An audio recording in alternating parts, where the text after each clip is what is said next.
오늘의 주제는 좀 어려운 주제입니다. 여러분들 잘 들으셔야 됩니다. 얼마 전 서울의 서부지방법원에 폭동 사태가 일어났습니다. 기물을 부수고 난동을 부리고 법원을 쑥대밭으로 만들었죠. 결국엔 그들이 다 잡혔습니다. 지금 법의 심판을 기다리고 있는데, 근데 그들의 폭력성을 옹호하는 사람들이 적지 않아요. 그리고 그들 중에 그리스도인들도 상당수 있습니다. 그들이 내세운 성경적인 근거가 바로 예수님도 성전에서 난동을 피우셨다는 거예요. 폭력을 행하셨다는 거예요. 성전을 뒤엎으시고 난동을 피우셨기 때문에 우리도 이런 행위가 정당할 수 있다라고 말을 합니다. 여러분 어떻게 생각하세요? 이 말이 맞으려면 두 가지에 대한 확신이 있어야 됩니다. 첫째는 그 행위가 절대 악에 대한 분노다. 절대 악, 하나님이 기뻐하시지 않은 악한 행위에 대한 분노라면 그럴 수 있겠죠. 또 하나는 그 일이 하나님의 영광을 위한 일이었다라고 확신이 있다면 그렇게 해도 됩니다. 예수님의 성전 청결 사건은 그들의 잘못된 행위를 예수님께서 절대 악으로 규정하시고 그들 앞에서 그 죄악된 모습을 책망하시기 위해서, 그 행위를 멈추게 하기 위해서 그 행위를 하신 것이고, 그것은 결과적으로 잘하신 것이죠. 하나님의 영광을 위해서 하신 것입니다. 자, 그렇다면 서부지방의 법원을 그 난장판으로 만들었던 그 행위도 절대 악에 대한 그러한 대항이었는가? 그 행위가, 그 결과가 하나님의 영광을 돌리는 일이었는가? 라고 우리가 한번 이 질문을 하면서 이 문제를 판단을 해야 할 것입니다. 여러분, 이 문제는 정의와 폭력에 관해서 우리가 어떤 자세를 취해야 하는지 굉장히 진지한 질문을 던져주고 있어요. 정의를 위해서, 정의가 그렇게 자연스럽게 편안하게 오는 것은 아니거든요. 때로는 투쟁해야 되고 희생해야 되고 때로는 생명을 던져야 할 수도 있어요. 우리도 민주주의의 역사가 그냥 저절로 시간 지나니까 이루어진 것은 아니지 않습니까? 그 정의와 우리가 어떻게 폭력을 어디까지 행할 수 있는가라는 이 질문을 할 수밖에 없습니다. 역사적으로 두 가지 사건을 한번 생각해 보면 좋겠습니다. 하나는 2차 세계대전에 일어났었던 독일에서 일어난 일. 1906년 독일의 어느 부유한 부잣집 의사 집안에 한 아이가 태어났어요. 부모님들은 그를 예술가로 기르고 싶어 했습니다. 근데 그는 자라면서 하나님의 은혜를 많이 경험을 했어요. 그래서 예술가가 아니라 목사가 되기로 결심을 합니다. 그래서 목사 훈련을 받고 신학 공부를 하고 무려 24살에 신학 박사학위를 받는 천재성을 발휘해서 그 당시 칼바르트라고 하는 세계적인 석학이 그를 칭찬할 정도로 천재성을 인정받고 신학 교수가 되었습니다. 시간이 흘러 그의 나이 35살이 되었을 때 1941년 독일을 지배하고 있었던 그 당시에 나치 히틀러가 인종 청소의 명분으로 유대인들을 억압하고 잔인하게 죽이고 민족을 말살하려고 하는 그 일을 실제로 감행하게 되었을 때 그 당시에 독일 기독교가 나치 히틀러를 지지했었어요. 그러나 이것은 하나님의 뜻에 어긋난다라고 생각했었던 몇몇 사람들이 그것에 저항하기 시작했습니다. 그리고 이것은 멈춰야 한다, 이 일은 계속 지속되는 안 된다라고 이분이 이야기하면서 이런 유명한 말을 남깁니다. 미친 운전자가 인도로 차를 몰아 수많은 사람을 죽게 만든다면 내 임무는 그들의 장례를 치르고 유족을 위로하는 그 일이 아니라 그 미친 운전자의 핸들을 빼앗아 버리는 것이다 라는 이야기를 하면서 히틀러 암살단에 자기 이름을 올리죠. 그러나 결국 히틀러 암살은 실패로 돌아가고 그 명단이 이제 발각이 되면서 1945년 4월 9일 그의 나이 불과 39살의 나이에 그는 강제 수용소에서 형장의 이슬로 생을 마감하게 됩니다. 그의 이름이 바로 디트리히 본회퍼입니다. 사진이 딱 올라와야 되는데 디트리히 본회퍼. 선한 능력으로 일어서리. 여러분 이 찬양 아시죠? 이 찬양을 작사하신 분이에요. 근데 여러분 이 사건을 보면서 우리는 두 가지 질문을 또 해야 됩니다. 본회포의 저항이 과연 절대 악에 맞선 일인가?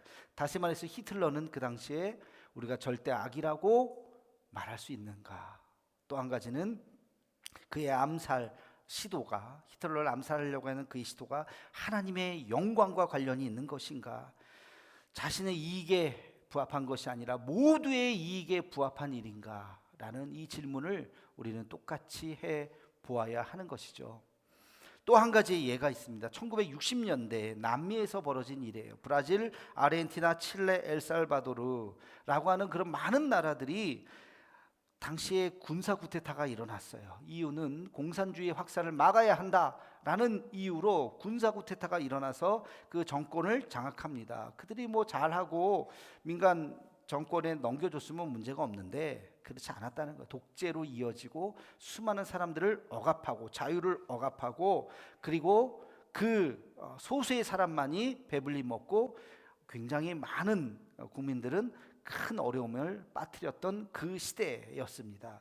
그때 당시에 엘살바도르의 카톨릭 주교였던 로메로 신부, 그가 처음에는 굉장히 보수적인 사람이었어요. 그래서 정부에 잘 협조했고 협조해야 된다고 생각했던 사람이에요.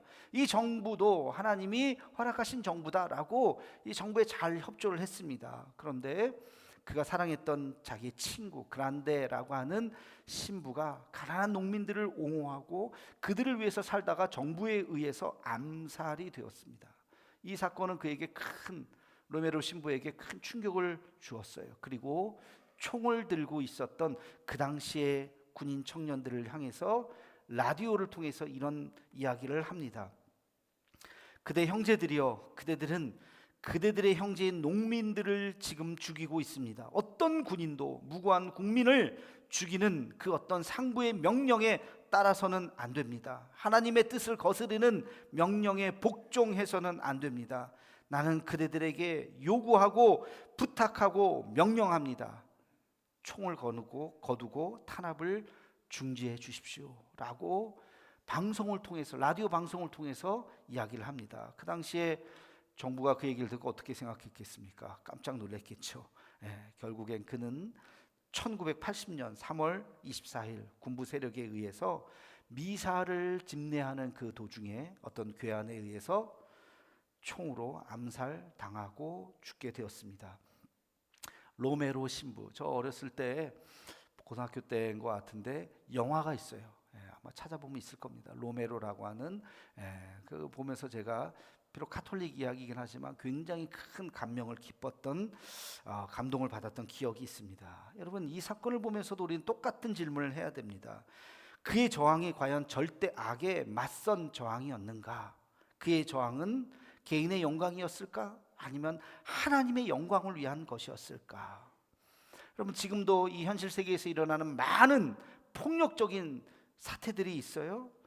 거기에 우리가 과연 나서야 될 것인가, 나서지 말아야 할 것인가에 대한 판단을 할 때, 이것이 과연 옳은 일인가 옳지 않은 일인가라는 그 판단을 할 때 우리는 언제나 이 두 가지 질문을 해야 됩니다. 이것이 하나님께서 싫어하시는 절대 악인가? 또 하나는 이것이 하나님의 영광을 위한 일인가? 만약에 이 두 가지 질문에 맞다, 이것은 절대 악이고 이것은 있어서는 안 되는 것이고 하나님께서 미워하는 일이고 이것을 제거하는 일이 하나님의 영광을 위하는 것이다 라고 확신이 있다면 우리는 뛰어들어가야 되겠죠. 저항을 해야 되겠죠. 그러나 거기에 대해서 아직까지 확신이 없다면 여러분 좀 더 멈춰서 기도해야 될 것입니다. 과연 이 일이 정말 하나님의 영광을 위한 것인가? 우리는 더 기도해야 될 것입니다.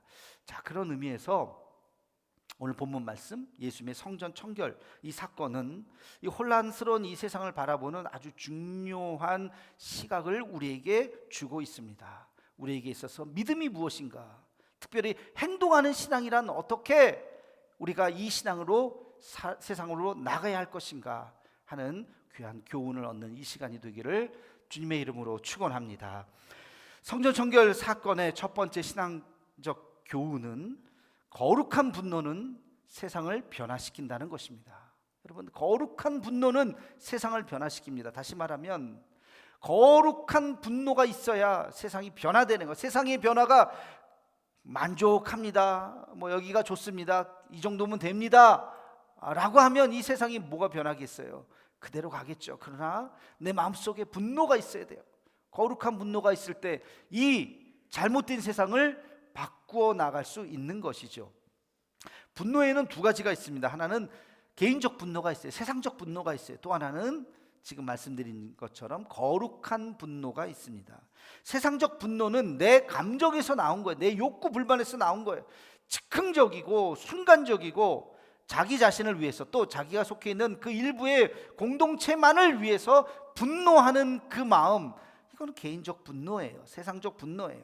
그러나 반면에 거룩한 분노는 하나님의 뜻에 어긋났을 때 생기는 분노이고 불의에 맞서는 분노입니다. 그리고 사랑과 진리를 수호하기 위한 분노가 거룩한 분노입니다. 이 거룩한 분노는 세상을 더 아름답게 만들어가는 것이죠. 그 과정은 물론 쉽지 않겠지만 희생을 감수해야 되고 생명의 위협을 받을 수 있지만, 그러나 그 거룩한 분노의 마지막은 더 세상을 아름답게 만든다는 것이죠. 여러분, 종교개혁 시대를 생각해 봅시다. 그 당시에 로마 카톨릭 모든 것의 정점에서 종교하면 카톨릭밖에 없었어요. 그러나 일부의 사람들이 하나님의 말씀을 읽어보니까 그 당시에 종교 권력은 점점 산으로 가는 거예요. 점점 이상한 데로 가는 거예요. 말도 안 되는 곳으로 가는 거예요. 하나님의 말씀에 너무너무 어긋나는 곳으로 가는 거예요. 그래서 이 사람들이 다시 하나님의 말씀으로 돌아와야 됩니다라고 목소리를 높이기 시작했어요. 당연히 탄압이 있었죠. 목숨을 걸어야죠. 화형을 당했습니다. 그러나 그 목소리를 멈추지 않았습니다. 그리고 드디어 저항하는 자들이 나타나기 시작하고 그들이 힘을 얻고 그 개혁은 성공했어요. 그게 종교개혁이에요. 저항하는 자들, 그게 프로테스탄트 아닙니까? 우리가 그들의 후손이라고 말할 수 있어요. 18세기, 17세기, 18세기에 노예제도가 있었습니다. 노예제도가 일반화되어 있어요. 그러나 그 노예제도를 바라보는 몇몇 신실한 크리스찬 정치가들이 이것은 잘못된 것인데 이것을 바꿔야 하는데, 근데 감히 그것을 바꿀 수가 없었습니다. 왜? 그 당시에 영국뿐만이 아니라 대부분의 제국주의는 그 노예라고 하는 사람들을 기반으로 해서 모든 산업이 만들어진 거야. 그들의 노동을 기반으로 해서 만들어진 거예요. 노예를 싼 값에 사가지고 와서 그들에게 일을 시키는 거예요. 그것만큼 저렴한 게 어디 있습니까? 그 노동시장 안에 위에서 모든 산업이 일어난 거기 때문에 이들을 풀어준다?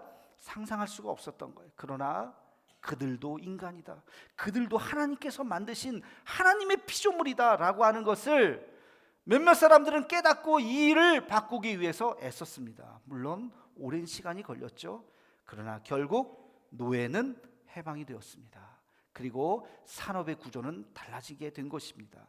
그들의 그 분노, 그들을 바라봤던 그들의 거룩한 분노가 세상을 점점 아름답게 바꾸어 놓았던 것이죠. 여러분, 거룩한 분노라고 하는 것은 세 가지의 특징을 가지고 있습니다. 첫째는 하나님 중심성이 있어야 돼요.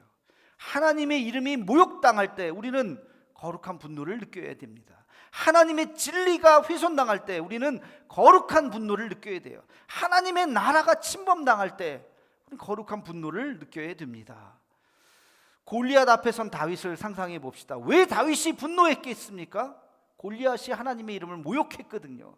하나님에 대해서 아주 그냥 막말을 했거든요.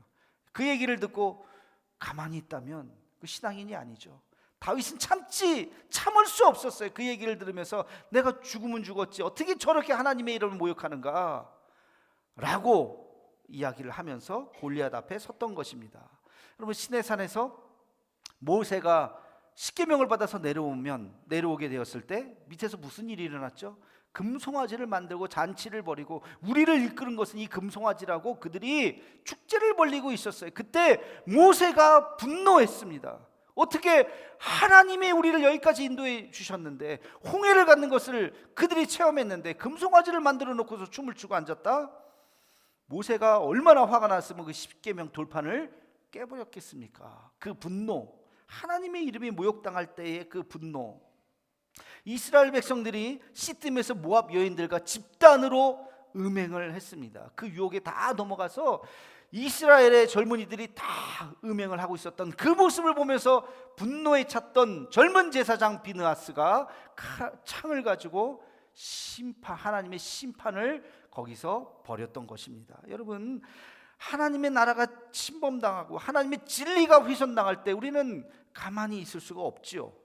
우리는 일어나야 됩니다. 하나님의 이름이 모욕당할 때 우리는 물러설 수 없는 것입니다. 자, 거룩한 분노 두 번째 특징은 그 분노를 가지고 가만히 있으면 안 된다는 거죠. 행동하는 신앙으로 나가야 됩니다. 발만 동동 구르고 어떻게 하는 것이 아니라 나가는 거예요. 책임 있는 행동을 행하는 것입니다. 물론 그것이 폭력적이거나 어떤 사람들을 피해를 주는 일을 해서는 안 되겠지만, 그러나 이것에 대해, 세상에 대해서 우리가 어떤 퍼포먼스를 해야 됩니다. 이것은 부당하다, 이것은 잘못됐다라고 우리는 시위를 할 수 있어야 되겠죠. 예수님의 행동이 바로 그런 행동이었습니다. 우리 함께 같이 본문 말씀 15절 말씀을 함께 읽겠습니다. 시작. 그들이 예루살렘에 들어가니라. 예수께서 성전에 들어가사 성전 안에서 매매하는 자들을 내쫓으시며 돈 바꾸는 자들의 상과 비둘기 파는 자들의 의자를 둘러 엎으시며. 아멘. 예수님께서 그들의 모습을 보면서 그냥 아이고 하고 안타까운 것이 아니에요. 아마도 처음 본 장면은 아닐 거예요. 공간복음에 보면, 요한복음에 보면 예수님께서 3번을 예루살렘에 왔다 갔다 하셨어요. 그러면서 그 예루살렘 성전에 들어가면서 그들이 똑같이 물건을 팔고 하는 모습들을 보았던 것입니다. 근데 이때는 마지막이었어요. 그 앞에 보면 여러분 잘 알겠지만 이제 예수님께서 종려 주일에 예루살렘에 낙이 타고 입성하신 다음에 그 월요일 날 벌어진 일이 바로 이 사건입니다. 이제 그 주 금요일이면 십자가에 달려 죽으시는 거예요. 마지막이에요. 그렇기 때문에 이 일을 행하시는 것입니다. 이제 마지막, 이 일을 내가 가만히 지나칠 수는 없다. 그러면서 상을 다 뒤엎으시는 이런 행동을 행하신 것입니다. 여러분, 이것이 난동일까요? 난동이라는 표현보다는 소동이라는 표현이 더 나을 수도 있겠어요. 이것이 폭력일까요? 폭행은 아니에요. 누구 때린 적은 없어요. 그러나 이것도 폭력일까? 폭력이라고 표현하기보다는 예언자적인 분노의 표현이라고 말하는 것이 더 옳은 표현일 것입니다. 왜? 누가 하나 다친 사람은 없어요. 예수님께서 이것을 행동하지 않고는 이 마음을 표현할 수가 없었던 거예요. 이것을 뒤집어 엎지 않고는 이것이 잘못됐다고 하는 것을 그냥 말로 아이고 당신들 잘못했어요, 이거 하면 안 돼요, 이 정도 가지고는 그들에게 이 사건이 각성이 되지 않는 거예요. 그러니까 이것을 다 뒤집으신 것입니다.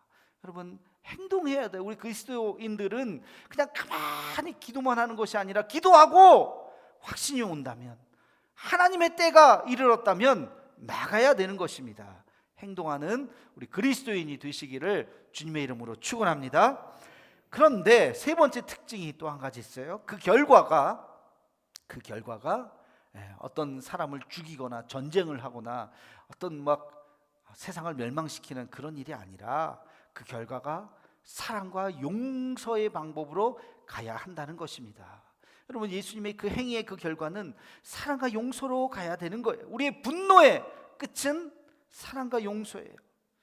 폭행과 전쟁이 아닙니다.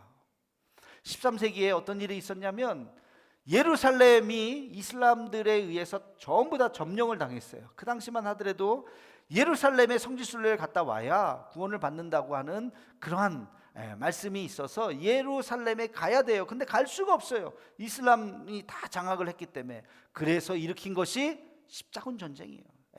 무려 200년 동안 걸쳐서 어마어마한 전쟁이 벌어져 다 죽고 죽이고 하는 그 엄청난 이 이슬람과의 기독교와의 전쟁이 200년 동안 벌어졌습니다. 그 마지막은 철저한 패배였어요. 십자군의 패배였습니다. 그래서 그 여파로 중세 기독교가 무너지게 되었던 거예요.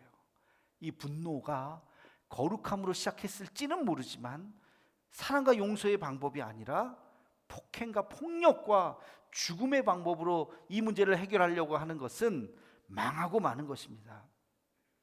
모세가 우상숭배했었던 이스라엘 백성들, 그 마지막이 어떻게 됩니까? 분노를 해서 십계명 돌판을 깨트릴 정도로 분노했지만 그가 하나님 앞에 엎드려 기도하는 그 기도의 제목이 뭐죠? 하나님, 저들을 버리시려거든 나도 같이 버려주세요. 저들을 심판하시려거든 나도 같이 심판해 주세요. 내 민족입니다. 나도 하나님 심판해 주세요. 그것이 모세의 기도였어요. 예수님께서도 십자가에 달려 죽으시면서 하나님, 나를 십자가에 못 박은 저들을 심판해 주세요가 아니라 저들의 죄를 용서해 주옵소서. 예수님께서 마지막 가시는 그 길에 용서를 선포하신 것입니다. 여러분, 십자가는 뭐죠? 사랑이에요. 십자가는 뭐예요? 용서예요. 십자가는 뭐예요? 자기 희생이에요. 이것이 우리가 행해야 되는 거룩한 분노의 방법이라는 것이에요. 거룩한 분노가 있을 수 있습니다. 우리는 행동해야 됩니다. 그러나 그 방법이 사랑과 용서와 자기 희생의 방법으로 나아가야 되는 거예요. 남을 폭행한다든지 죽인다든지 이런 방법으로 해서는 안 된다는 것이죠. 여러분, 이 거룩한 분노의 세 가지의 특징을 꼭 기억하시기 바랍니다. 하나님 중심이다. 또 행동하는 신앙이 있어야 된다. 또 그러나 그 결말은 사랑과 용서와 자기 희생이 있어야 된다는 것입니다. 여러분, 이 성전 청결 사건에서 아주 중요한 것 한 가지를 여러분 잊어서는 안 됩니다. 그것은 왜 예수님께서 이 성전 청결 사건을 일으키셨는가? 왜 예수님이 이 사건에 그렇게 화가 나셨는가? 다른 데 그런 적 있어요? 없어요. 근데 여기서는 굉장히 화가 나신 것 같아요. 왜 그랬을까? 여러분, 17절 말씀에 그 해답이 있습니다. 함께 읽겠습니다. 시작. 이에 가르쳐 이르시되 기록된 바 내 집은 만민이 기도하는 집이라 칭함을 받으리라 하지 아니하였느냐? 너희는 강도의 소굴을 만들었도다 하시매. 아멘. 성전을 보시면서 이 성전은 하나님의 거룩한 전인데, 이곳은 모두가 하나님 앞에 나와서 기도하는 자리인데 뭘로 만들었다고요? 강도의 소굴로 만들었어요. 강도의 소굴. 이 고귀하고 거룩하고 아름다운, 정말 가장 존귀한 이 성전이 인간의 가장 추악한 욕심의 장소가 되어버린 이 모습을 보면서 주님은 참으실 수가 없었던 거예요. 여러분, 그 당시에 제사를 지낼 때 이제 성전에 와서 어떻게 하느냐? 양이나 염소나 비둘기나 자기 제물을 가지고 오잖아요. 근데 멀리서 오시는 분들이 그걸 가지고 올 수가 없어요. 자기 한 몸 오기도 힘든데 그걸 어떻게 다 끌고 오겠습니까? 그러니까 성전 근처에 와서 제물을 사는 거예요. 그것이 아주 만연되어 있어요. 그래서 자기가 값을 주고 제물을 사면 되는데 그 값이 천차만별이에요. 부르는 게 값이에요. 그냥 뭐 제물을 딱 봐가지고 돈 많을 것 같으면 돈 많이 부르고, 왜 이렇게 비싸요? 그 싫으면 말던가. 그러니까 여기까지 와서 제사를 드려야 되는데 그걸 살 수밖에 없는 거예요. 그러니까 너무 부당하고 너무 값비싼 것들을, 말도 안 되는 것을 살 수밖에 없고, 제사장들에게 이걸 이야기하면 어떻게 할까요? 제사장들이 당신들 그렇게 하면 안 됩니다 라고 했을까요? 아니요. 같은 통속이에요. 다 뒷돈을 먹었거든요. 그러니까 아이고 오늘 이만큼 팔았는데 자 얼마 해서 제사장들하고 뒤에서 다 뒷거래가 이렇기 때문에 거기 부르는 대로 다 주십시오. 하나님 앞에 드리는 건데 그걸 뭐 돈을 아끼려고 합니까? 하면서 다 어떤 주고 가는 거, 이거 금방 죽겠는데 괜찮아요. 빨리 사세요. 해가지고 그걸 사가지고 오면 제사장이 이거 다 주고 가는 거 하나님이 이런 거 받으시겠습니까? 안 돼요. 다시 물려요. 그러면 이거 바꿔주세요. 그럼 바꿔줍니까? 낙장불입입니다. 이거 샀으니까 다른 거 사세요. 멀쩡한 거 2배의 돈 주세요. 여기가 완전히 무슨 노름판도 아니고 그냥 돈판이 된 거예요.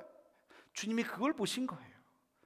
여러분, 성전에 들어가면 성전세를 바쳐야 돼요. 그건 그냥 우리가 쓰는 돈을 주는 것이 아니라 성전에서만 쓰는 새로운 돈을 환전을 해야 돼요. 그 환율이 제각각이에요. 날씨가 더우면 덥다고 올리고, 추우면 춥다고 올리고, 남자는 남자라고 올리고, 여자는 여자라고 올리고, 그냥 아주 그냥 무질서한 곳이 바로 이 성전 앞에서 벌어지는 일들이었다는 거예요. 주님이 그걸 보고 지금 뭐 하는 짓인가? 여기는 만민이 모든 사람들이 와서 하나님 앞에 기도하는 곳인데 이것을 가장 추악한 인간의 욕심이 돈 때문에 생기는 그런 장소를 만들었다. 주님이 분노하지 않겠습니까? 그러니까 그 성전을 다 뒤엎으신 겁니다. 주님의 마음을 이해하셔야 돼요. 교회가 세상의 권력에 이용당하고 인간의 욕망의 도구로 전락되어 버린다면 우리는 분노하지 않을 수 없어요. 처참하게 이 교회가 세상의 욕심에 짓밟혀 버린다면 우리는 분노해야 될 것입니다. 교회는 만민의 기도하는 집이다.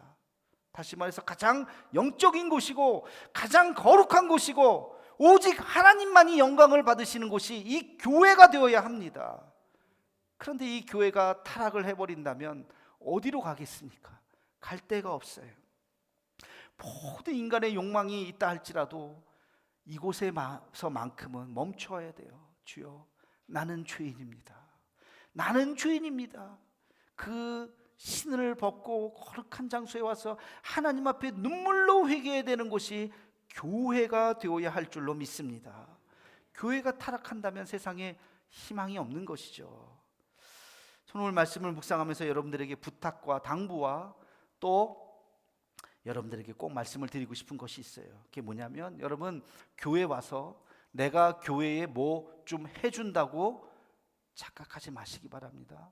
내가 뭐 좀 교회 내가 헌금을 좀 해줘야지, 내가 뭐 좀 봉사를 좀 해줘야지, 내가 좀 일 좀 뭐 해줘야지. 하나님이 여러분들 뭐 그거 돈, 그거 무슨 봉사, 그것으로 교회가 움직여지는 것이 아니에요. 하나님의 교회는 하나님께서 이끌어 나가시는 줄로 믿습니다. 하나님의 교회는 하나님이 필요하면 하나님이 채우시는 것이고 하나님이 사람을 보내주시는 것입니다. 내가 뭐 그걸 가지고 내가 이렇게 뭐 했는데 자기 의를 내세워서는 결코 안 됩니다. 여러분, 그것은 잘못이에요. 그것은 교만이에요. 내가 교회를 위해서 무엇인가를 할 수 있다면 감사하게 여기셔야 돼요. 하나님이 나를 통해서 이 일을 하시는구나, 나를 쓰시는구나, 감사하고 고맙게, 그리고 나의 헌신에 대해서 오직 하나님이 영광 받으시기를 기도하는 우리가 되기를 주의 이름으로 축원합니다. 고린도전서 15장 10절 말씀을 함께 같이 읽겠습니다. 시작. 그러나 내가 나된 것은 하나님의 은혜로 된 것이니 내게 주신 그의 은혜가 헛되지 아니하여 내가 모든 사도보다 더 많이 수고하였으나 내가 한 것이 아니요 오직 나와 함께 하신 하나님의 은혜로라. 아멘. 사도 바울은 이야기합니다. 내가 다른 사도들보다 더 많이 수고한 것은 맞지만 내가 한 것이 아니라는 거예요. 하나님이 나에게 은혜를 주셔서 내가 이렇게 할 수 있었다는 거예요. 오직 영광은 하나님이 받으시옵소서 하고 이야기하는 것입니다. 나와 함께 하신 그 하나님의 은혜로 내가 여기까지 왔습니다. 여러분들이 뭐 조금 한 게 있다면 하나님의 은혜인 줄로 믿으시기를 축원합니다. 내가 한 것이 아니에요. 나를 써주셔서 감사합니다. 주님, 내가 주와 함께 있어서 나에게 은혜 주셔서 감사합니다. 우리가 고백할 것은 이 말뿐입니다. 하나님의 교회를 순결한 성도들이 채울 것은 오직 뜨거운 기도입니다. 이곳은 만민의 기도하는 집입니다. 기도로 채우고 주의 영광을 위해서, 그리고 세상을 변화시키는 우리 모두가 되기를 주님의 이름으로 축원합니다. 기도하겠습니다. 사랑의 하나님, 성전 청결 사건을 다시 한번 묵상하며 주님의 마음을 헤아려 봅니다. 하나님의 뜻이 훼손되는 곳에, 진리가 사라지는 곳에 거룩한 분노의 마음을 주시고 세상을 변화시킬 수 있는 우리가 되게 해 주옵소서. 하나님, 주의 핏값으로 사신 이 아름다운 교회를 우리가 더 섬겨나가게 하여 주옵시고 우리를 사용하사 하나님의 뜻대로, 하나님의 뜻 가운데로 하나님 우리 교회를 아름답게 만들어가게 인도하여 주옵소서. 예수님의 이름으로 기도하옵나이다. 아멘.